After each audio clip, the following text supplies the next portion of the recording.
Today's reading from Savitri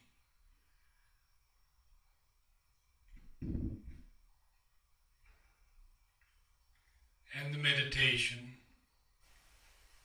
is offered for our dear friend and sister Kumudben, who left her body yesterday.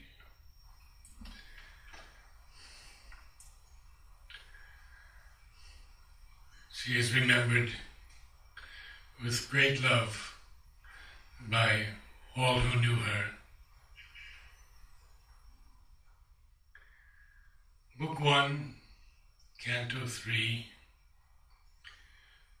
2 passages of the Yoga of the King, the Yoga of the soul's release. A world's desire compelled her mortal birth. One in front of the immemorial quest, protagonist of the mysterious play in which the unknown pursues himself through forms and limits his eternity by the hours, and the blind void struggles to live and see. A thinker and toiler in the ideal's air, brought down to earth's dumb need her radiant power. His was a spirit that stooped from larger spheres into our province of ephemeral sight, a colonist from immortality, a pointing beam on earth's uncertain roads. His birth held up a symbol and a sign. His human self, like a translucent cloak, covered the all-wise who leads the unseen world.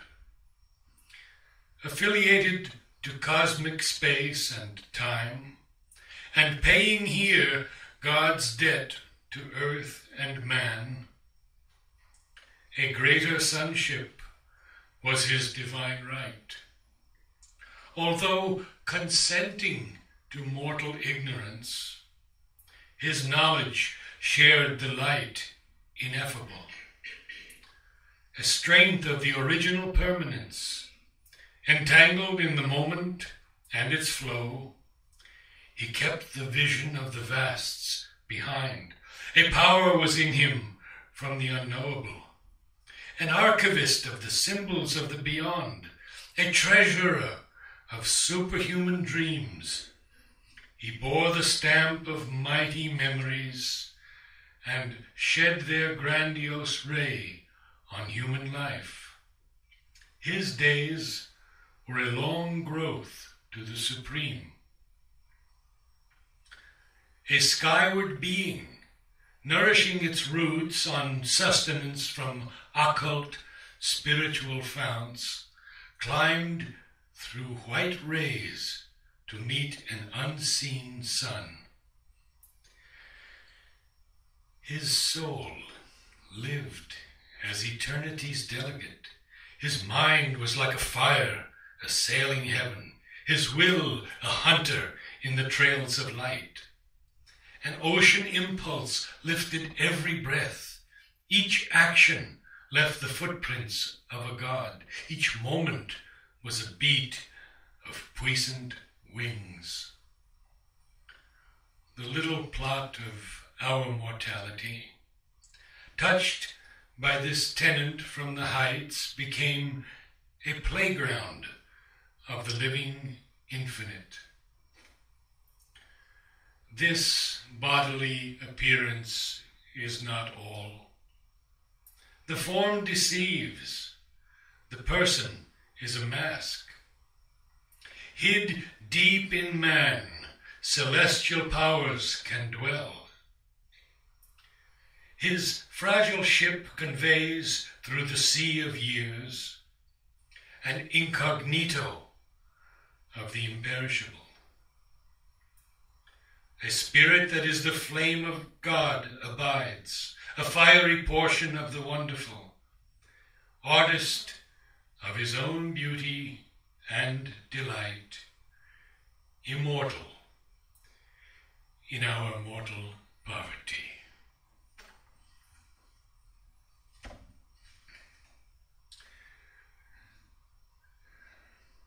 As so he grew into his larger self, humanity framed his movements less and less. A greater being saw a greater world. A fearless will for knowledge dared to erase the lines of safety reason draws that bar minds soar, souls dive into the infinite. Even his first steps broke our small earth bounds and loitered in a vaster, freer air. In hands sustained by a transfiguring might, he caught up lightly like a giant's bow, left slumbering in a sealed and secret cave, the powers that sleep unused in man within. He made of miracle a normal act, and turned to a common part of divine works, magnificently natural at this height, efforts that would shatter the strength of mortal hearts, pursued in a royalty of mighty ease, aims too sublime for nature's daily will. The gifts of the Spirit, crowding, came to him. They were his life's pattern and his privilege. A pure perception lent its lucent joy. Its intimate vision waited not to think. It enveloped all nature in a single glance. It looked into the very self of things. Deceived no more by form, he saw the soul. In beings it knew what lurked to them unknown. It seized the idea in mind, the wish in the heart. It plucked out from grey folds of secrecy the motives which from their own sight men hide. He felt the beating life in other men invade him with their happiness and their grief. Their love, their anger, their unspoken hopes entered in currents or in pouring waves into the immobile ocean of his calm. He heard the inspired sound of his own thoughts re-echoed in the vault of other minds. The world's thought streams traveled into his ken.